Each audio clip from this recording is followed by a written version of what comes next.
Neil, hey, congratulations for Bull. Thank you very much, mate. I'm really pleased with the responses.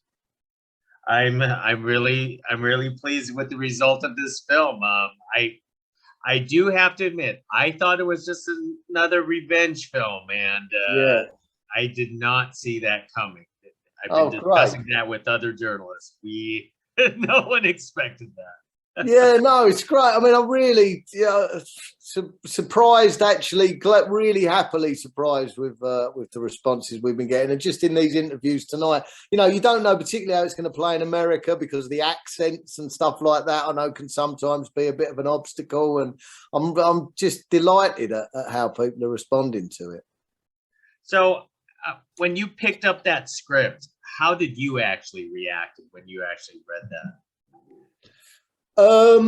Well, I knew Paul, and we'd been threatening to work with each other for a long time, and had worked together very briefly on a pop video years ago. So I was excited anyway, and I was really flattered that he'd written, I could see on the front that the film was called Bull, and the fact that he said the character I was going to be playing was Bull gave me some idea that it might be substantial, the part. So that's always a nice thing, if your name's the name of the film, that's always encouraging when you start reading a script. And I mean, one thing, without wanting to spoil the movie, Paul had sort of said that High Plains Drifter was a big influence for him on the writing of it, and I love that film. So I had some idea of maybe the genre bending elements of it. And it made me think from the start when I was reading it, even though it's a kind of social realist, contemporary revenge thriller, that I was kind of reading a Western, and that made it all the more exciting, actually. So how did you get in the headspace of Bull? Because you throughout this entire movie, you look so intimidating. I would hate to meet you in the dark alley. Yeah, it's strange, I get cast as these parts from time to time, and it's very upsetting for my mother and my wife, and any one of my friends who knows I run a mile from physical confrontation, So, yeah, it's kind of unusual that I get these roles from time to time. But you also, as a younger actor, obviously, you think, oh, I hope one day I get to be the guy on a trail of vengeance, because it's quite cathartic as well to get to play these parts. So yeah, it was a gift from that point of view. Tell us about the look that you chose for Bull this time around, because I've seen you in the past, and you usually clean cut for a lot of roles. Not much. I mean, I'm a bearded man, actually. Normally, this is kind of how I look, which is probably more similar to. I'm about to be changed again, I think, for the next role. I don't know how clean cut I'll be, but this is me pre hair and makeup attacking me on the next job. But yeah, I suppose they do normally. I think they like to shave you because it's easier to do continuity on. Is my hunch. But I don't know. On this one, what did we talk about? I mean, one of the things was just not changing it for the different time, timelines. Just making sure that was consistent, really, and not trying to do anything clever with that. Wherever he's been before he appears for 10 years, we didn't want to say, well, that's altered his appearance. And also that gave Paul the option, maybe a blur in that timeline now and again. He might wanted to, use stuff from end up changing it a little bit in the edit. So I was quite lucky in that sense. It meant we didn't get bogged down in alteration of looks or anything like that. And then just not making him too neat and tidy, really, I suppose. Just, having a sort of wildness to his appearance, which, as I say, works for me and works for my son. Hates it when I shave my beard off.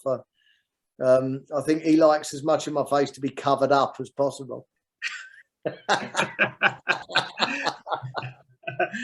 I was going to ask whether if you feel more I don't know, intimidating with the beard on or the beard off, because, throughout your variety of roles in the past. I never feel intimidated. I'm always surprised that that's what the camera seems to do to me. Yeah, I don't know. Do you know what? It's a strange one. As I get older, I think the beard probably helps with that. When I get clean shaven, I mean, I've just played a kind-hearted, sort of tenacious cop in this series for ITV, and that was clean shaven, and that seemed to lend itself better to that. So I think that's changed. Maybe as my face has softened and the chins have grown in number, I need a beard. Although I've been, my weight's gone up and down over the years. What do you like about Paul's style in this film? I mean, surprisingly, this is a fairly violent film. If people, have no idea going into this. Yeah, well, he's a unique filmmaker, I think. His films are very normally, well, always, I think, sort of compelling and thrilling, and use almost Hollywood genre tools, but have got a really British social realist sensibility in terms of look and feel and tone. And the way he combines those things is unusual and unique to him, I think, actually. Mm-hmm. And works well for me. I like stuff to be rooted in a reality. No one in it, in Bull, which, as we've already said, it's got those elements of genre, be it Western or revenge thriller or whatever, but there is a truth to it. It feels like it's rooted in real emotion, and and I think that goes to why Bull is still kind of relatable, despite the worst of his behaviour and acts. And because of these scenes, was there any scene that was particularly difficult for you, action-wise or mental-wise? Any scenes particularly difficult?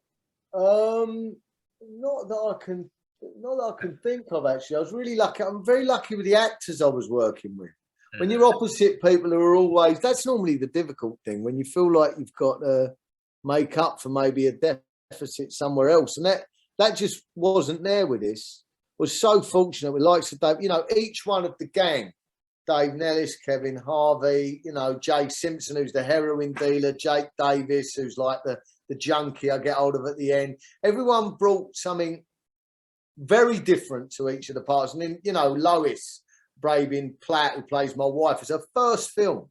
And it's such a convincing performance, and such a, she's taking a lot of risks and a lot of edge, because that character would get, similarly to Bull, could be really unsympathetic on the page.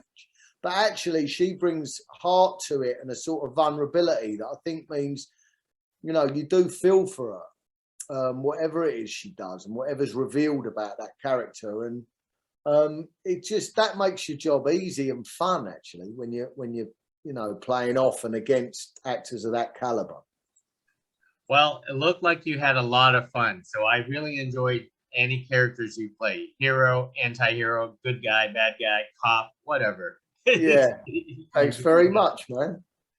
So I appreciate you talking to us, Neil. I can't wait to see you in another feature or project down the road.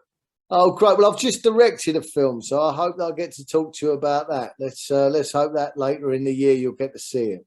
Okay, let's do that. I'll put that on my schedule. Thank you very much. Great, mate. All right.